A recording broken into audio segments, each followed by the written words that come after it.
मैं संजय कुमार, आप देख रहे हैं बिहार न्यूज 25।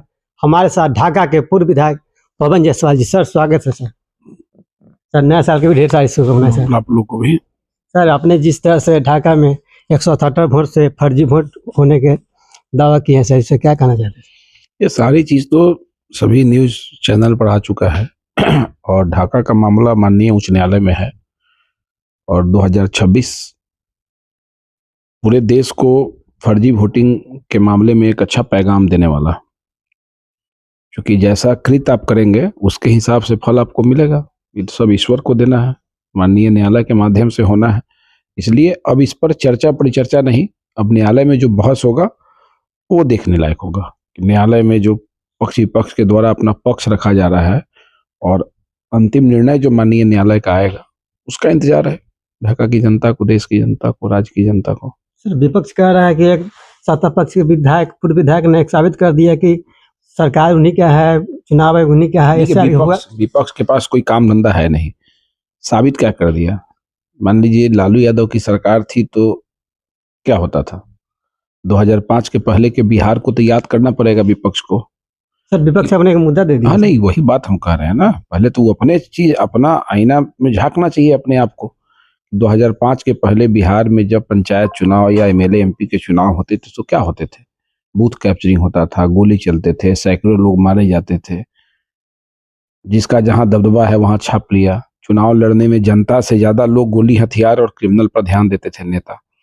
2005 के बाद के बिहार में, अब के बिहार में अब गोली बंदूक की जरूरत नहीं पड़ती है। बिहार में जितना भी मजबूत से मजबूत आदमी होगा उसको भी गोली बंदूक की जरूरत अब नहीं है। अब बूथ कैप्चरिंग करने की जरूरत नहीं है। वो आप कह के करेंगे तो आपको पुलिस उपाय करेगा, बुलडोजर चलेगा। तो इनको मालूम है कि ये चीज अब कर नहीं सकते हैं, ये रुक गया। पूरे बिहार में चुनाव किस प्रकार हुआ ये तो प्रमाण है ना, कि एक पटाखा नहीं बजा, एक बूथ कैंसिल नहीं हुआ।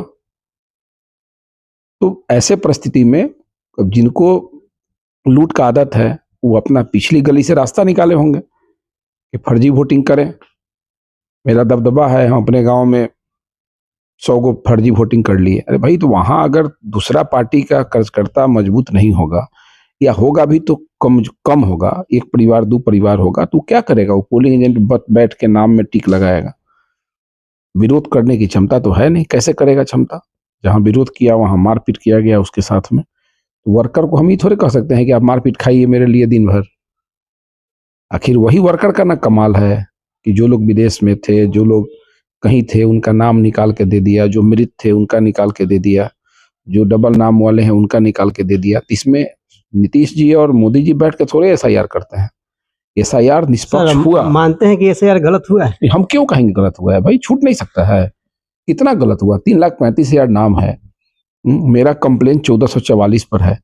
ये 1444 में जो विदेश में है उसका नाम है, वो यहाँ है नहीं, और उसके नाम पर आप वोट गिरा दिए, तो इसमें एसआईआर का क्या दोष हो गया? सर, प्रशासन आप ही के नाम से? अरे भाई, तो प्रशासन मेरा है तो कंप्लेन तो होगा तब ना। आप जाएंगे मुंह ढक के जाइएगा। आपका पोलिंग एजेंट वहां पर नहीं थे? बिल्कुल था, पोलिंग एजेंट था। कंप्लेन किया तब ना एफआईआर हुआ। भाई, वो कंप्लेन किया तब ना 6 गो एफआईआर हो गया ढाका में। ढाका में जो 6 एफआईआर हुआ, क्यों हुआ? कोई राजद का लोग कहा क्या? तो राजद का पोलिंग एजेंट शिकायत किया था? कौन शिकायत किया? भाजपा का पोलिंग एजेंट शिकायत किया, तब ना उन बूथों पर प्राथमिकी दर्ज हुआ। 15 लोगों की गिरफ्तारी हुई, 6 महिला 9 पुरुष, उसके अलावा भी 25 लोगों की गिरफ्तारी हुई। जहां पोलिंग एजेंट हमारे सक्षम थे, लड़े। जहां उनके साथ दबदबा बनाया गया, जहां उनको डराया गया, धमकाया गया, बेचारे मजबूर थे। जहां लड़ना हुआ लड़े, मार खाए, विरोध किए तो मार खाए। तो अब तो सामने आ गया विषय कि भाई विदेश में है, मरा हुआ है, 2 नाम है, इसमें एसआईआर का दोष कहां से आ जाएगा? अगर 41 नाम मैंने प्रस्तुत किया है कि जिसका 2 जगह नाम है, और नाम भी ऐसा है कि आप एक जगह अपना उम्र 23 साल दे रहे हैं, दूसरी जगह अपना उम्र आप 32 साल दे रहे हैं। एक जगह आप पति का नाम दे रहे हैं, दूसरी जगह आप पिता का नाम दे रहे हैं, और व्यक्ति एक ही है। तो इसमें एसआईआर का दोष कहा जाएगा कि जो व्यक्ति इस प्रकार का कृत किया है, नाम को 2 जगह रखने में, वो भी दोषी है।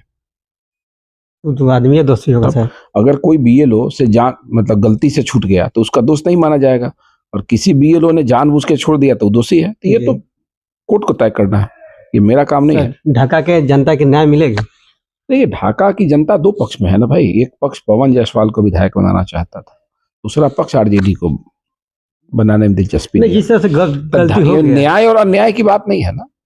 न्याय तो हमारे लोग चाहते हैं, नहीं, जिस जो तरह विपक्ष में है वो तो अन्याय चाहते ही जिस है। तरह से फर्जी वोटिंग हुई, आपने दावा किया गलत हुआ है, तो ढाका की जनता तो न्याय मिलेगी। मतलब हम क्या बोल रहे हैं कि ढाका की जनता तो दो पक्ष में है, एक पवन जायसवाल के पक्ष में है, दूसरा आरजेडी के पक्ष में है। तो जो हमारे लोग हैं उसको न्याय की उम्मीद होगा, लेकिन जो व्यक्ति अन्याय किया होगा उसको न्याय की उम्मीद क्यों रहेगा? जो अन्याय का ही पक्षधर रहा होगा, जो लोग भी उसमें से, सभी लोग तो वैसे हैं नहीं, बाकी लोग तो अपना सिंपल जाके वोट दिए हैं, लेकिन आरजेडी के पक्ष में जिन लोगों ने 1,000 हो, 2,000 हो, 10,000 हो, जिन लोगों ने भी फर्जी वोट किया है, दूसरे के नाम पर गिराया है, वैसे लोग न्याय की बात क्यों करेंगे? काहे करेंगे सो बताइए। और अब तो न्याय अन्याय का फैसला न्यायालय से होना है, इसलिए इसमें कोई हड़बड़ी नहीं है। सर, एकदम दूध का दूध पानी का पानी सर हो बिहार जाएगा। राजनीति की बात कर लेते हैं सर। नितिन नवीन जी को राष्ट्रीय कार्यकारी अध्यक्ष बनाया जाता है सर, इससे बीजेपी बहुत खुश है। क्या बंगाल पर सर इफेक्ट पड़ेगा? क्यों नहीं पड़ेगा? नितिन नवीन जी के राष्ट्रीय अध्यक्ष बनने का असर पूरे बिहार के नौजवानों पर पड़ेगा, पूरे बिहार के भाजपा के वैसे कार्यकर्ताओं पर पड़ेगा जो जमीनी लेवल से काम करके करते हैं और काम में विश्वास रखते हैं। ऐसे परिस्थिति में ये मान के चलना चाहिए कि केवल बंगाल और उत्तर प्रदेश का भविष्य का चुनाव है, तत्काल तो वहां इसका असर दिखेगा, लेकिन बहुत बड़ा मैसेज देश को गया है कि एक नीचे के कार्यकर्ता को इसी उम्र में 45-48 वर्ष की उम्र में देश का राष्ट्रीय कार्यकारी अध्यक्ष भाजपा ने बनाया। ये भाजपा में ही संभव है, ये आरजेडी में संभव नहीं है, ये कांग्रेस में संभव नहीं है। ऐसा चीज जो है धरातल पर भाजपा में दिखा सकता है। सर, जिस तरह से बांग्लादेश में हिंदुओं पर अत्याचार हो रहा है, इस पर क्या कहना चाहते हैं? लेकिन बांग्लादेश में जो हिंदू पर अत्याचार हो रहा है, बांग्लादेश को समझ में नहीं आ रहा है। उनका बहुत बुरा हाल होने वाला है।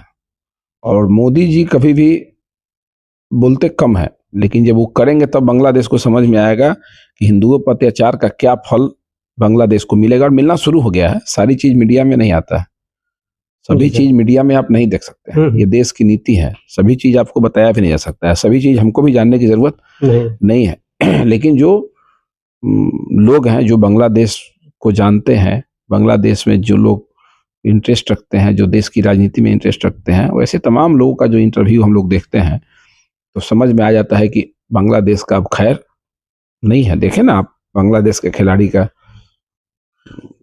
कैसे उसको रोक दिया बीसीसीआई ने कि नहीं आना है। ये सब चीज तो दिखेगा। जब तक आप वहां के लोगों से प्रेम नहीं करेंगे तब तक हिंदुस्तान की सरकार का समर्थन बांग्लादेश को कैसे मिल सकता है? ये कभी भी संभव नहीं है। सर, 2025 में एनडीए सरकार का फुल बहुमत मिलता है, नारा आता है 2025 फिर से नीतीश। 26 में क्या है, नीतीश जी रहेंगे कि बीजेपी अपना कोई? देखिए, भाजपा एनडीए सबका एजेंडा एक ही है ना, बिहार में सुशासन की सरकार हो। और नीतीश कुमार की अगुवाई में हम लोगों ने बिहार का चुनाव लड़ा है, नीतीश जी बिहार के मुख्यमंत्री बने हैं। ये बात 25 और 26 की कहां से चली आती है? विपक्ष कह रहा है जब तक गठबंधन में नीतीश जी राज्य के मुख्यमंत्री बने रहना चाहेंगे तब तक नीतीश जी की अगुवाई में बिहार में सरकार चलेगी। और सरकार तो एनडीए का है, यहाँ तो भाजपा जदयू अलग अलग है नहीं, लोजपा हम और ये रालोमो अलग है नहीं, सभी लोग तो एक ही जगह है। इसलिए सरकार का एजेंडा पर काम होता है। दल का नीति अलग अलग हो सकता है, दल का सिद्धांत अलग हो सकता है, लेकिन बिहार के विकास के लिए एजेंडा एक ही है, सुशासन की सरकार। और सुशासन की सरकार के लिए आप गरीबों के नेता जाने जाते हैं, कहीं भी दौड़ के जाते हैं। जिस तरह से गरीबों पर, दलितों पर बुलडोजर चल रहा है सर, आपका एक घोषणा पत्र आया था 5 डिसमिल गरीबों को जमीन दे देंगे, उसको कहीं देख तब हटा। मेरा घोषणा पत्र ऐसा नहीं था, एनडीए का घोषणा। मेरा घोषणा पत्र क्यों होगा भाई? हम एनडीए के कार्यकर्ता है, एनडीए का जो घोषणा पत्र है वही मेरा घोषणा पत्र है। देखिए, गरीबों को जमीन तो आज भी दिया जा रहा है, लेकिन आप एक चीज बताइए कि पटना के सड़कों पर अतिक्रमण है और कोई मरीज जाम में मर जाता है, एम्बुलेंस नहीं निकल पाता है, या आप ही जी सर, कोई अस्वस्थ हो जाए, वो गाड़ी उसकी फंस जाए, सड़क पर जाम लगा रहे, मेन रोड पर पूरा ठेला जाम रहे, सड़क पर पार्किंग शुरू हो जाए, तो सरकार अगर अतिक्रमण हटाने का काम ऐसे मामलों में अगर करता है तो ये क्या गलत काम है? जो अतिक्रमण हट रहा है ये कोई द्वेष से गरीबों का घर नहीं हट रहा है। एक चीज ध्यान में रखिएगा, माननीय न्यायालय का आदेश जहां जहां है वहां अतिक्रमण हट रहा है। नहीं तो शहरी क्षेत्र में, जो शहर है जैसे ढाका शहर है, जी सर। मोतिहारी शहर है, पटना शहर है, भागलपुर है, अररिया, जहाँ भी है वहाँ आप अतिक्रमण हटते देखेंगे आप। शहरों का अतिक्रमण नहीं खाली होगा तो देहात के लोग तो प्रतिदिन शहर आते हैं। जी सर। पूरा आबादी शहर में आ जाए, रोड पूरा ढटर गिरा के आप हाँप लीजिए, फाटक लगा दीजिए, बांस का बल्ला लगा दीजिए, एकदम सड़क पर ही दुकान लगा दीजिए। भाई दुकान लगाइए, ठेला बेच लगे, कोई दिक्कत नहीं है, लेकिन एकदम सड़क पर नहीं लगे। अगर सरकार के द्वारा ऐसे चीजों को हटाया जा रहा है तो सरकार उनको बसाने का भी चिंता कर रही है। आप जो देखते हैं फुटपाथ जोन खोलते हुए नगर निगम में, नगर परिषद में, वो सब वही है कि जिसको हम सड़क से हटा रहे हैं उनको कहीं बसा दें हम, और बसाना भी चाहिए। तो सरकार दोनों की चिंता कर रही है। और गरीबों का घर उजाड़ना एनडीए सरकार का कभी भी मिशन नहीं रहा है। लेकिन न्यायालय का जब आदेश आएगा, आप दो भाई में झगड़ा है और एक पक्ष कोर्ट चले गया कि 25 घर अतिक्रमण करके बना हुआ है, और कोर्ट का आदेश आ जाएगा, उसमें गरीब से गरीब व्यक्ति भी होगा तो पुलिस क्या करेगा? न्यायालय का आदेश है। तो गांव में लोग आपस में लड़ते हैं। कई क्षेत्र, हमारे क्षेत्र में भी कई गांव हैं, गहाई विक्रमपुर है, हसनपुर रहा है, परसा रहा है, गरहिया रहा है, जहां लोग आपस में लड़ के कोर्ट चले गए और कोर्ट का आदेश आया तो अतिक्रमण में 100 लोग का घर टूटा, 50 लोग का घर टूटा, चाह के भी हम लोग कुछ नहीं कर पाए। तो इसलिए हम लोगों से आग्रह करते हैं कि आपसी लड़ाई को एकदम न्यायालय तक लेके जाने की जरूरत नहीं है। छोटे छोटे मामले हैं तो उसको नीचे लेवल पर समाप्त कर लीजिए। नहीं तो लड़िएगा, न्यायालय का आदेश आएगा तो प्रशासन मजबूर होगा और अनावश्यक गरीब लोगों का बना हुआ घर टूटता है। इसलिए आपसी लड़ाई को बेवजह विवादित बना के और गरीबों को परेशान करा देना और झूठों का बदनामी सरकार का हो जाए, ये कहीं से उचित नहीं है। ये थे ढाका के पूर्व विधायक पवन जायसवाल जी। इनका कैसा बयान लगा, अपना कमेंट कीजिए। हमारे वीडियो को लाइक और शेयर ना भूलें। धन्यवाद।